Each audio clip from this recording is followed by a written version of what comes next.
సికింద్రాబాద్లో ఏపీ మద్యం రవాణా కుంభకోణం కేసు సంచలనంగా మారింది. ఈ కేసులో వైసీపీ మాజీ మంత్రి కారుమూరి నాగేశ్వరరావును ఈడీ అధికారులు అరెస్టు చేశారు. మద్యం రవాణా టెండర్లలో అక్రమాలు, ఆర్థిక లావాదేవీలకు సంబంధించి కేసు నమోదు చేసిన ఈడీ అధికారులు కారుమూరిని అదుపులోకి తీసుకున్నారు. అరెస్ట్ అనంతరం వైద్య పరీక్షల కోసం ఆయనను సికింద్రాబాద్లోని గాంధీ ఆసుపత్రికి తరలించారు. అక్కడ వైద్య పరీక్షలు పూర్తి చేసిన అనంతరం ఈడీ కార్యాలయానికి తీసుకెళ్లారు. ఈ సందర్భంగా కారుమూరి నాగేశ్వరరావు తన అరెస్టు అక్రమమని ఆరోపించారు. ఎలాంటి ఆధారాలు, వాస్తవాలు లేకుండానే ప్రభుత్వం వ్యవహరిస్తోందని విమర్శించారు.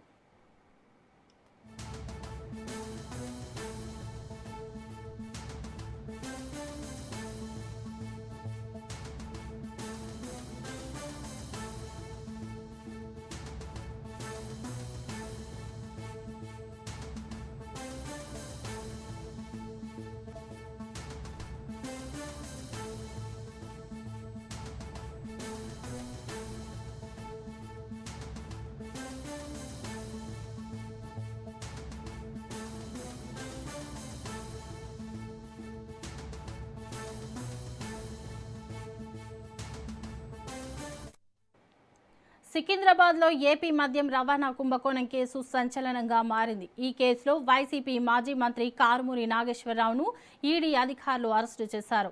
మద్యం రవాణా టెండర్లలో అక్రమాలు, ఆర్థిక లావాదేవీలకు సంబంధించి కేసు నమోదు చేసిన ఈడీ అధికారులు కారుమూరిని అదుపులోకి తీసుకున్నారు.